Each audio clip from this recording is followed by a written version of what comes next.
নমস্কার, the news counter .এসে আপনাদের সকলকে স্বাগত। আমাদের আজকের এপিসোডের নাম একই সিপিএম দুই নারায়ণ ডাক্তার। এখন যে নারায়ণ ডাক্তারকে নিয়ে সিপিআইএম তথা বামপন্থী মহলে চর্চা চলছে, সেই নারায়ণ ব্যানার্জির কথা আপনারা ইতিমধ্যে জেনে গেছেন। মোদির ব্রিগেড সমাবেশের আগে নারায়ণ ডাক্তার বিজেপি শিবিরে ঝাঁপ দিয়েছেন।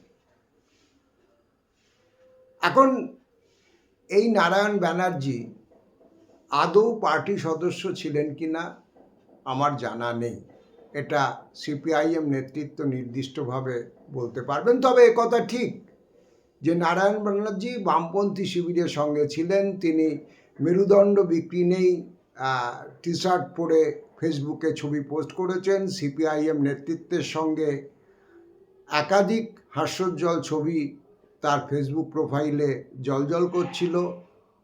মুষ্টিবদ্ধ হাত তুলে পোজ দিয়ে ছবি দিয়েছেন এবং 2021-এও তিনি বলেছেন যে লাল পতাকা বইতে পারা খুব কঠিন কাজ। এদিক দিয়ে আমার মনে হয় যে ডক্টর নারায়ণ ব্যানার্জি সত্যি সত্যি ভবিষ্যৎ দ্রষ্টা ছিলেন, কারণ তিনি তার নিজের রাজনৈতিক পরিক্রমায় প্রমাণ করে দিলেন যে লাল পতাকা বইতে পারা সত্যি খুব কঠিন কাজ। এবং সে ভার বইতে না পেরে তিনি শেষ পর্যন্ত নারায়ণ ডাক্তার মোদির ব্রিগেডের সমাবেশে হাজির হয়ে গিয়েছেন। এখন দেখুন, একটা কথা আমি আপনাদের মনে করিয়ে দেব, সিপিআইএম নেতৃত্ব যারা তাকে মঞ্চে তুলেছেন, যারা অভয়া মঞ্চে জায়গা করে দিয়েছেন, যারা তাকে নিয়ে লাফালাফি করেছেন, মূল দায়িত্বটা কিন্তু তাদের। কারণ নারায়ণ ব্যানার্জি মানে আমি এই প্রজন্মের নারায়ণ ব্যানার্জির কথা বলছি, তিনি কোনোদিনই বামপন্থী আন্দোলনে তৃণমূল স্তরে সক্রিয়ভাবে যুক্ত ছিলেন না। তিনি ছাত্রাবস্থাতেও বামপন্থী পরিবারের ছেলে হওয়া সত্ত্বেও ন্যূনতম এসএফআইটুকু করার পর্যন্ত প্রয়োজন বোধ কখনো করেননি। বরাবর ক্যারিয়ার পার্সু করেছেন, ভালো ছাত্র ছিলেন, জয়েন্ট দিয়েছেন, ডাক্তারি পড়েছেন, চণ্ডীগড়ের প্রখ্যাত ইনস্টিটিউটের কৃতিত্বের সঙ্গে পড়াশোনা করেছেন, ফিরে এসে চুটিয়ে প্র্যাকটিস করেছেন। একটি কর্পোরেট হাসপাতালের কামারহাটিতে শুনেছিলাম অংশীদারেও ছিলেন, কারণ সেই নার্সিংহোমটিকে সকলে পার্টিকুলারলি নারায়ণ ডাক্তারের নার্সিংহোম হিসেবেই চিনত। এর মধ্যে কোনোটাই কিন্তু কোনো অন্যায় নেই। অন্যায়টা সেটা হচ্ছে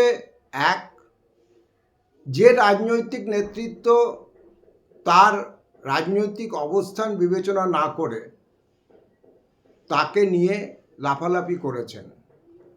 কারণ আজকে এই সংকটের মুহূর্তে যখন গোটা দেশ ধর্মীয় হিন্দুত্ববাদী ফ্যাসিবাদের মুখোমুখি, কর্পোরেট লুটেরাদের আগুয়া দস্তা হিসেবে যেখানে বিজেপি চিহ্নিত, সেখানে তিনি এই লাল পতাকা নামিয়ে রেখে পদ্ম শিবিরে যোগ দিয়েছেন। এবং এর ফলে অসংখ্য বামপন্থা সমর্থক মানুষ এবং বিশেষ করে যারা সিপিআইএমের এই প্রতিকূল পরিস্থিতিতে অসংখ্য হাজার হাজার সাধারণ কর্মী সমর্থক তাদের মতো করে লড়াইটা লড়ছেন, তাদেরকে বিড়ম্বনায় ফেলেছেন। মূল বিষয়টা হচ্ছে দর্শনের। কারণ সিপিআইএম নেতৃত্বকে ঠিক করতে হবে তারা কোন দৃষ্টান্তকে সামনে আনবেন, কাদের সঙ্গে মঞ্চ শেয়ার করবেন, কাদের সঙ্গে হাসি মুখে ছবি তুলে ফেসবুকে পোস্ট করবেন এবং কাদের ঐতিহ্যের কথা তারা পার্টির সাধারণ কর্মী সমর্থক এমনকি নেতৃত্বের সামনেও বারবার তুলে আনবেন। অজস্র সীমাবদ্ধতা সত্ত্বেও যে সিপিআইএমের অতীতের সংগ্রামী ভূমিকা ছিল, সেখানে কিন্তু সিপিআইএমের কাছে দৃষ্টান্ত হিসেবে তুলে আনা লোকের অভাব ছিল না। আসল দৈন্যটা সম্ভবত এখানে, কারণ এই জায়গা থেকে আমি আজকে সিপিআইএমেরই আর এক নারায়ণ ডাক্তারের কথা বলবো। আজকের প্রজন্ম, দুঃখজনকভাবে হয়তো আজকের নেতৃত্ব অনেকে সেই নারায়ণ ডাক্তারকে বিস্মৃতির অতলে ছুঁড়ে ফেলে দিয়েছেন। তার নাম হচ্ছে ডাক্তার নারায়ণ রায়। আপনারা জানেন যে 1930 সালে কুখ্যাত পুলিশ কমিশনার চার্লস টেগার্টকে ডালহৌসিতে বোমা ছুড়ে হত্যার চেষ্টা করেছিলেন দীনেশ মজুমদার এবং অনুজা সেনরা। অনুজা সেন সেই অ্যাকশনে শহীদ হন। পরে 1934 সালে দীনেশ মজুমদার ফাঁসির মঞ্চে প্রাণ দেন। কিন্তু এই অ্যাকশনের সঙ্গে কুখ্যাত ব্রিটিশ পুলিশ কমিশনার টেগার্টকে মারবার সেই পরিকল্পনাতে সেই দিন যারা জড়িত ছিলেন তাদের মধ্যে অন্যতম ছিলেন বিখ্যাত চিকিৎসক, তখনকার দিনেই রীতিমতো তিনি প্রতিষ্ঠিত নারায়ণ রায়। যে নারায়ণ রায়, মনে রাখবেন, সেই সময় ব্রিটিশ বড়লাটের চিকিৎসকদের যে প্যানেল তার মধ্যে অন্যতম হিসেবে যিনি নথিভুক্ত ছিলেন। কিন্তু এই নারায়ণ রায় ছিলেন আসলে সক্রিয় বিপ্লবী আন্দোলনের সংগঠক। তিনি যুগান্তর দলের কর্মী ছিলেন এবং পুলিশ স্বাভাবিকভাবে এই ঘটনার পরপরই ব্যাপক তল্লাশি শুরু করে। নারায়ণ রায়কে একটা দিন যখন ধাওয়া করছেন, নারায়ণ রায় তখন তথাকথিত নিষিদ্ধ পল্লীর একটি মেয়ের ঘরে ঢুকে পড়েন। সেই আপাত দৃষ্টিতে সমাজের চোখে অপঙ্ক্তীয় মহিলা, তিনি কিন্তু সেদিন সাহস করে ব্রিটিশ পুলিশ বাহিনীর হানাদারির মুখে ডক্টর নারায়ণ রায় তাকে তার ঘরে আশ্রয় দিয়েছিলেন। যদিও পুলিশ অনুসরণ করতে করতে সেই মেয়েটির ঘরে এসে উপস্থিত হয় এবং ডক্টর নারায়ণ রায়কে গ্রেপ্তার করে। তারপরে বিচারে 15 বছরের দ্বীপান্তরের সাজা ঘোষিত হয়েছিল ডক্টর নারায়ণ রায়। আলিপুর জেল, বোম্বের জেল শেষ করে তাকে আন্দামানের কুখ্যাত সেলুলার জেলে পাঠানো হয়েছিল। যাবজ্জীবন কারাদণ্ডর শেষ করে আন্দামানের সেলুলার জেল থেকে ডক্টর নারায়ণ রায় ফিরে আসেন।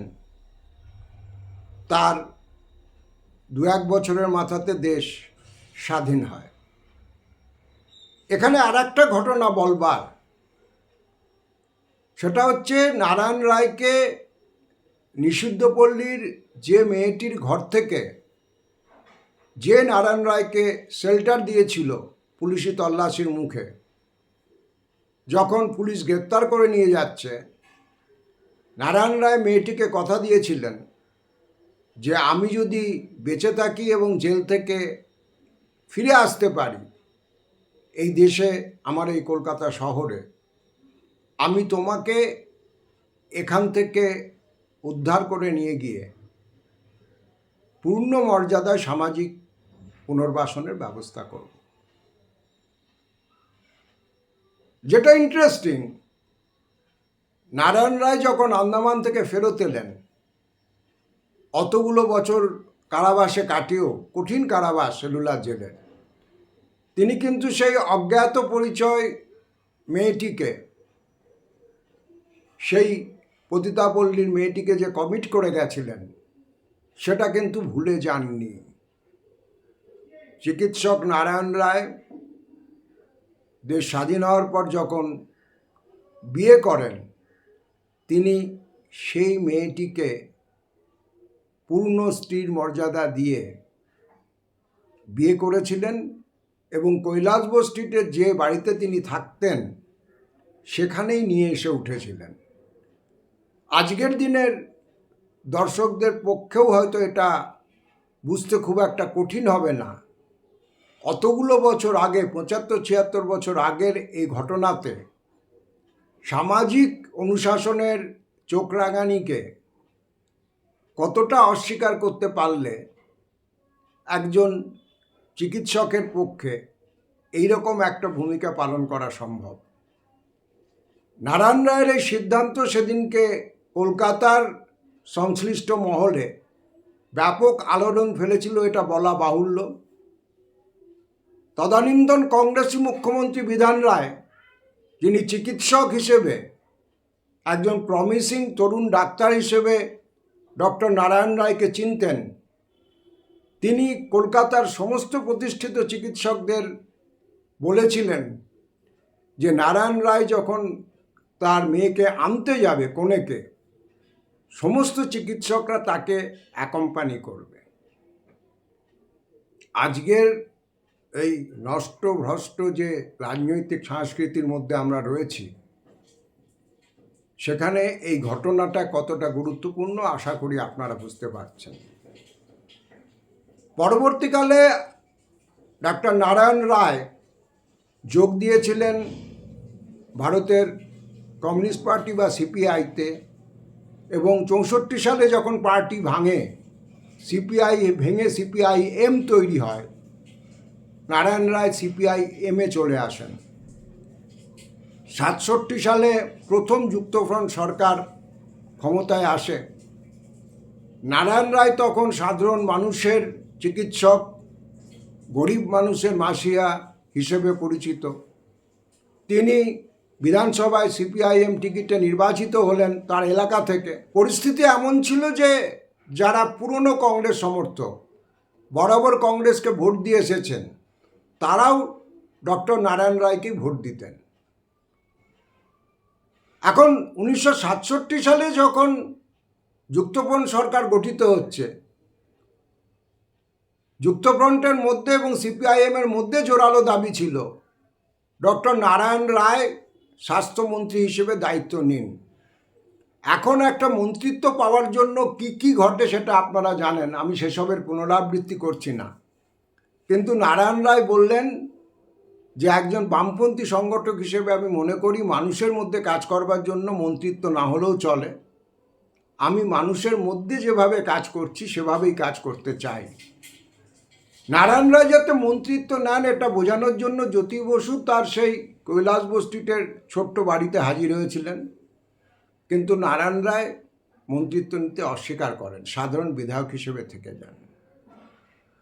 এখন এই এপিসোডের উপসংহারে আমার বলবার কথা এটাই যে সিপিআইএমের নেতৃত্বকে ঠিক করতে হবে।